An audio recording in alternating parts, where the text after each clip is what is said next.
8 people killed by those fires, the largest scorching more than 95,000 acres.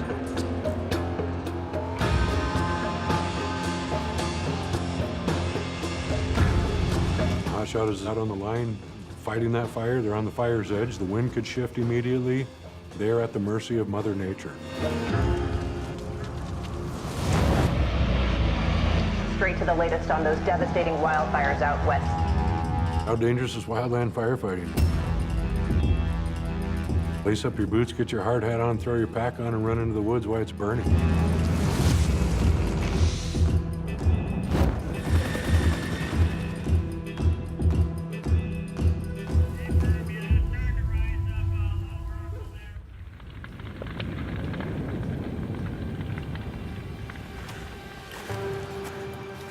I think I was 19. We had to go up a steep hill. It's hot. There's fire going up the hill. And I thought, what am I doing? But that's what we do. That's what Hotshots do.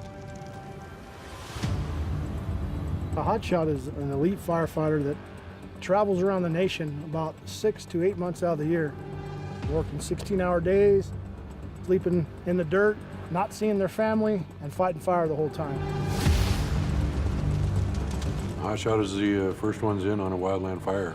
They're trying to get a line around this fire that's moving at them. They are the initial attack. 9 times out of 10, the hotshots are digging line. We have to clear leaves and pine needles that are on the ground so the fire can't escape that area.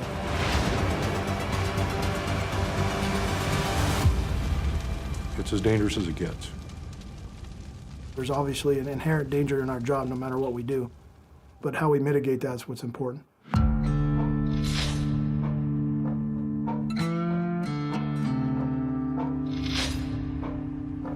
Every other day we hike or we run. If you're not hiking, you're running anywhere from 3 to 5 to 7 miles, depending on the run, and then we do some type of workout. With a strenuous job that we have and all the hiking, everything goes off of how you get there, and how you get there's your own legs. Hey, where'd he go? I can't see him now. If you can't keep up to those standards, you slow down the crew. If we're working and we get off shift and we have a little bit of time, we'll try and just get your tool ready, you know what I mean? Well, everyone has their own tools. In the front, you have your sawyer and your swampers. Sawyer is the chainsaw, and the swamper is the guy behind the chainsaw throwing everything he cuts. And then the Pulaskis, and then behind them is a monkey paw. It's a small rake. We're professional hikers, extreme campers, a little bit of professional athlete, part billy goat. We're gone from families 7 months at a time, pretty much. A lot of us, you know, we're gone all summer. So when we get home, we take our family out. I got a 4-year-old and a 2-year-old and a wife. And on our days, we go, you know, to the beach, aquariums, zoos, all that. So every time we do go, I take my gear, because you can get a call on the drive there, in the hotel, at night, anywhere. We're on fires 14, 16 days with travel, home to, gone again. 14, 16 days, home to, gone again, back to back to back. These fires the last few years are burning with a little bit more anger, for lack of a better term. This fire tripled in size overnight. Firefighters are exposed to a lot more danger than we used to 10 years ago. It's not just forest fires anymore. It's catastrophic wildfires.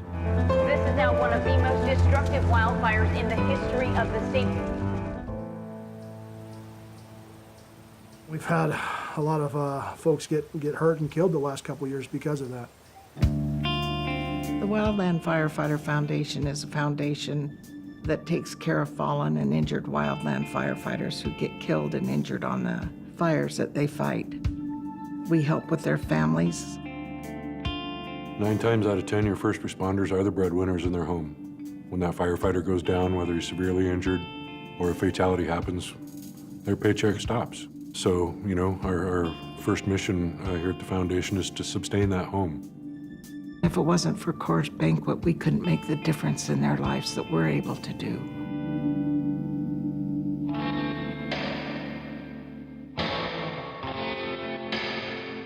When I was in college, I wanted to be a municipal firefighter. I didn't know about hotshots, but once I got thrown into the hotshot world, I fell in love with it, and I wouldn't change it to the world. I do it because I get to spend time with these guys every day. They're like my brothers.